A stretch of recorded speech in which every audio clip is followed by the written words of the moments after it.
जय जगन्नाथ, जय गणनाथ, जय माता रानी, नमो वीणापाणी। सर्वप्रथमे समस्त प्रधान शिक्षक तरफ डायरेक्टर समस्त शिक्षक सभार सुमन। तेरे आम समस्त जानू शिक्षा ही जीवन आलोक बर्तिका। शिक्षा बिना मनुष्य दुर्दशा सतैव ग्रीष्मकालीन प्रचंड रौद्र विस्तीर्ण सहारा मरुभूमि मध्य आकुल मृगतृष्णा। शिक्षा ही मनुष्य तैयारी करे बलिष्ठ व्यक्तित्वर अनन्य सौध और शिक्षार से सीमाहीन परिसर मध्य शिक्षकता एक उत्तम मानवीय सेवा। पुणी आम एक शिक्षानुष्ठान बदली कथा तापर पुणी शिक्षा व्यवस्था मध्य प्राथमिक शिक्षा हूँ आद्य सोपान जार भित्तिभूमि निर्भरशील एक अग्रगामी राष्ट्र सुपरिकल्पित सुप्रीण शून्य भविष्य। इंग्लीश लिटरेचर कथा अनुसार जदि आम पाने आम पढ़ाऊा पंथा अनुसार आकृत शिखि पार ना तेज से जाना पड़े पंथा आमको आपणा अनिवार्य अटे। एवं आमर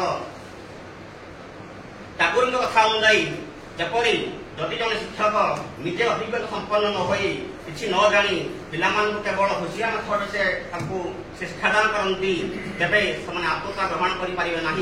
जपरी एक प्रदीप अग्नि शिक्षा निज न जाड़े अन्य प्रदीप को से अग्नि संयोग कर नपे सेहीपरी से केवल शिक्षार्थी मान मस्तिष्क को भाराक्रांत करने सार होता है। तेणु कथा दीर्घ 32 वर्ष पर आसीथिबा आमर एनईपी नोटिफिकेशन सारांश 27 चैप्टर विशिष्ट 4 विभाग विशिष्ट जहाँ आद्य सोपान यही आखिरी अध्याय को जदिवा सबुगुड़िक समित होना आमर यही कलेवर मध्य किंतु फोकस रही मुख्यतः 4-5टी दिग पर शिक्षक कथा जापारे ठीक अच्छे किंतु ईसीसी एवं आमर तार जो नेक्स्ट एफएलएन जहाँ कि गोटे बर्तमान मुख्य इंडिकेटर्स तार विभिन्न स्वरूप विभिन्न रेंज और डोमेन कथा तत्समेत इनक्लूसिव एजुकेशन और ड्रप आउट आम जो टीईआर एनईआर रिटेंशन रेट केमती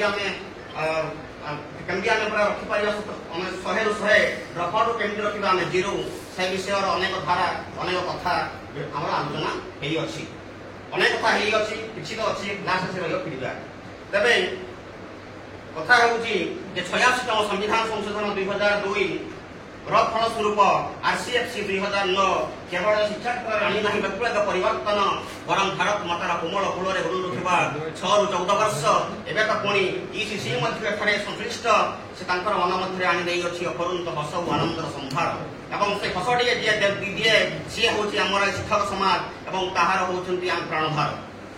सेकेंड पॉइंट केते आम खेलुवा खाद्य साथे गोली घर परी केते आम डरुवा आकाशे बिजुड़ी देखी छोट पिला परी डाहाणी छाई पड़ा भୟରେ माँ जेन्हे मिछरे ता छुआ को शुआई दिए गहम निदरे।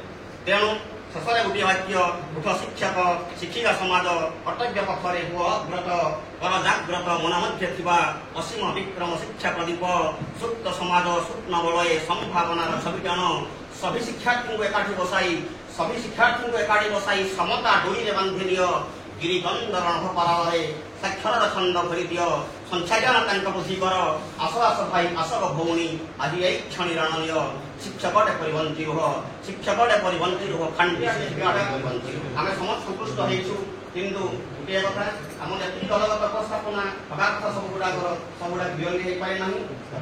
जदि आम देखा आम सुविधा विषय गोटे दिन खाइबार विलंब होता। धन्यवाद।